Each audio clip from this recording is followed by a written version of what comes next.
Le monde change certes, mais il ne doit pas pour autant effacer l'histoire. La culture est la base de tout.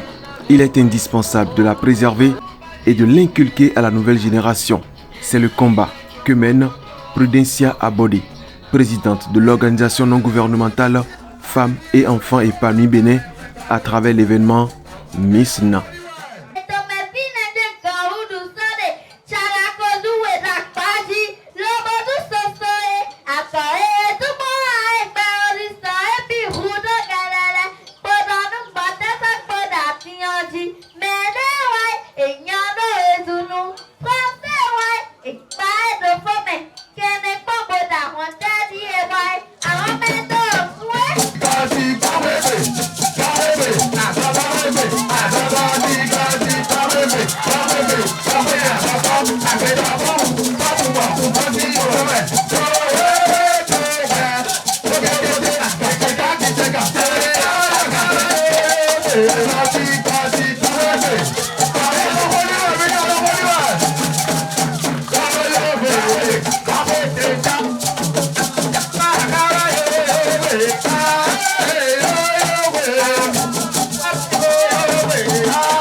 Après une première édition réussie, l'acte 2 de cette initiative à grande empreinte culturelle a encore mobilisé du monde autour des organisateurs. Le concept est plus que génial et simple.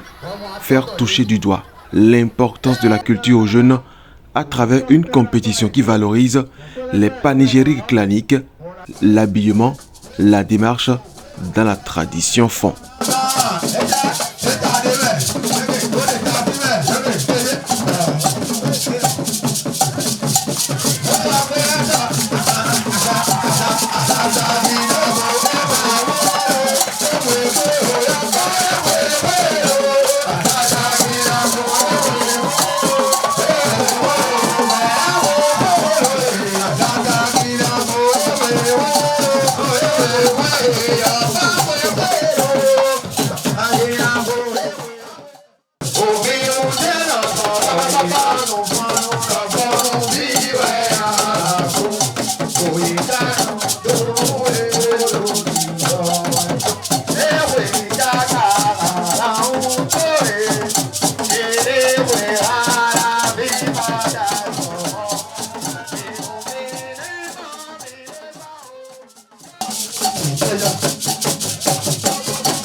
ina jegba.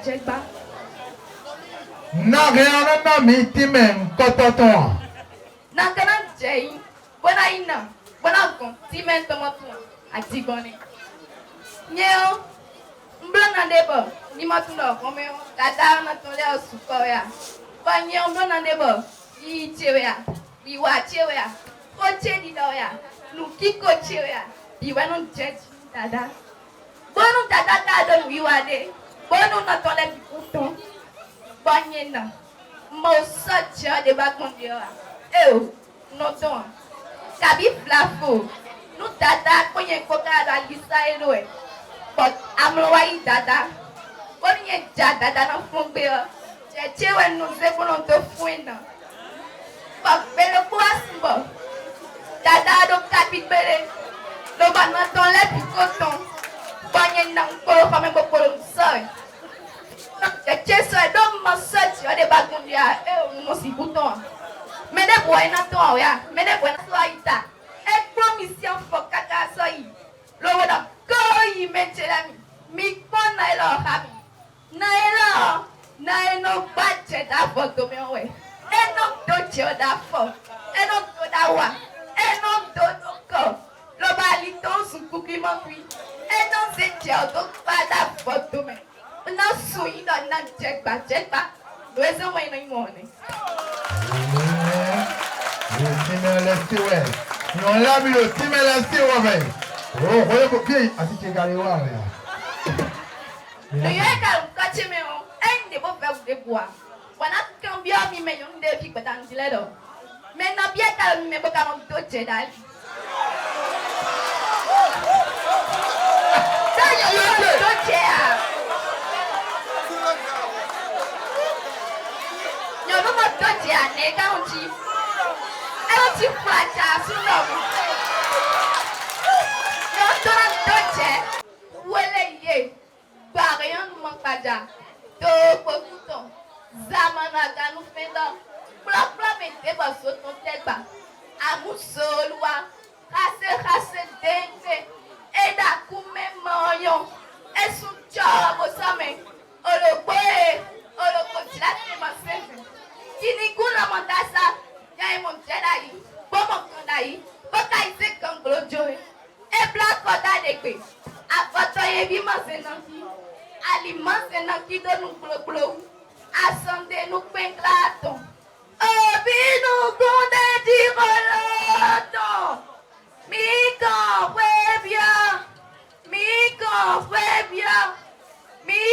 webia da konglodo. Ouais, ton frère aussi. Il est non. Il est non comme il tombe. Toi, tu es si ton. Mais toi, tu vas tailler. Si ton doigt est né. Il n'y a pas de né. Il est. Oui, non, mais toi, quand. Oui, quand nous continuons au lieu. Pour vous, toi, les. Wabou. Ni wawe. Bon, on va à tout sur le poids de Chayo. Bimoto, vous les non loueurs. Il y a un homme aussi. Nous sommes dans Italie.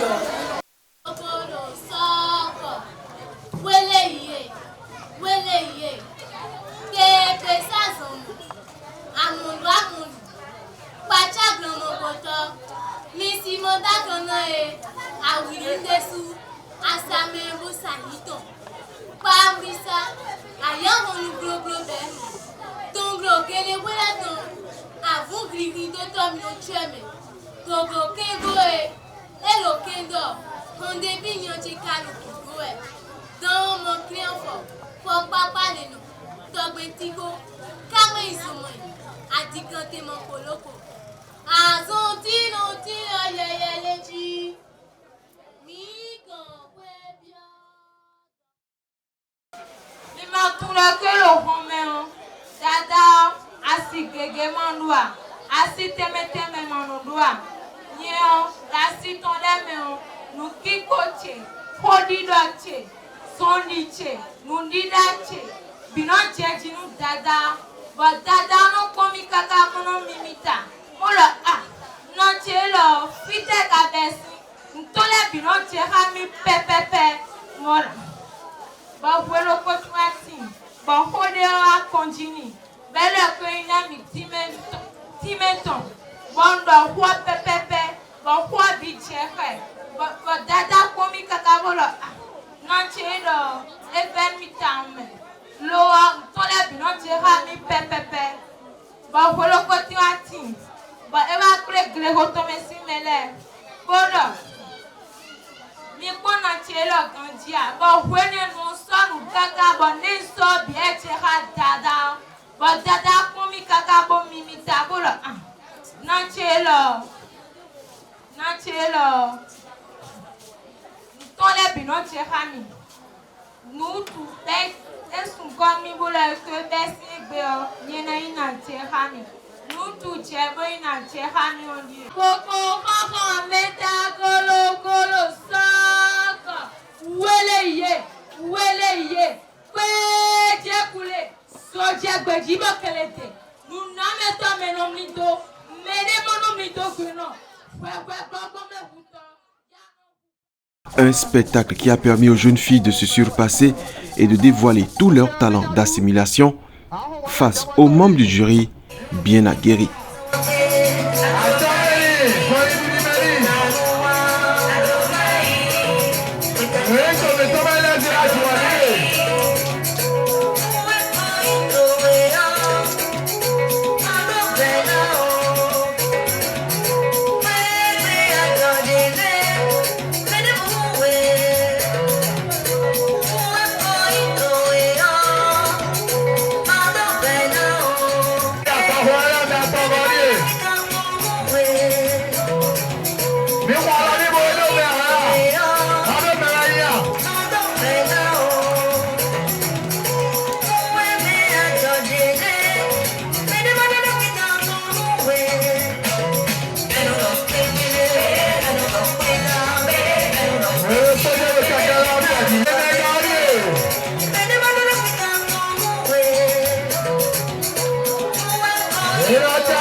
À l'issue d'une rude compétition, la Miss Na a été dévoilée à la grande satisfaction des organisateurs.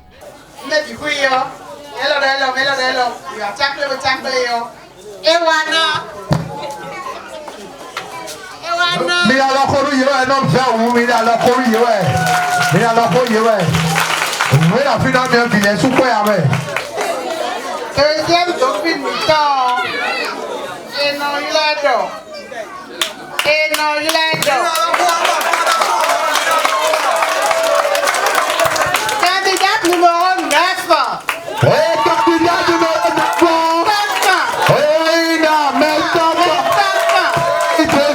9. Donc, Clément est bon, 14 points. Première Topino et Noïla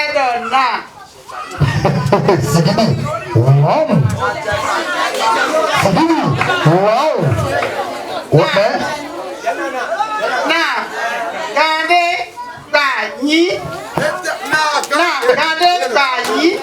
Elle a totalisé 14,5 points. La candidate numéro 5. Elle a totalisé Elle a totalisé, on a été client, et 15 ans. Mesdames et messieurs, nous concordons avec une profession, mon Dieu, mon Dieu, mon Dieu, mon Dieu,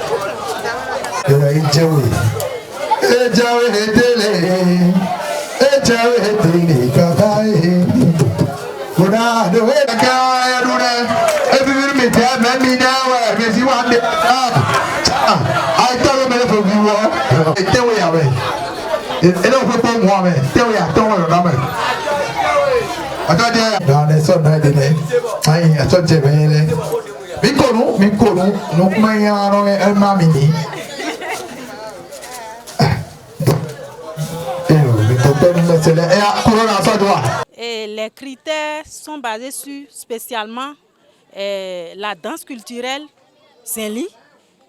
Après, pour être là, il faut savoir sourire, c'est important. Après ça, il faut savoir valoriser la culture, savoir marcher en tant que nain, savoir aussi parler, s'habiller naturellement.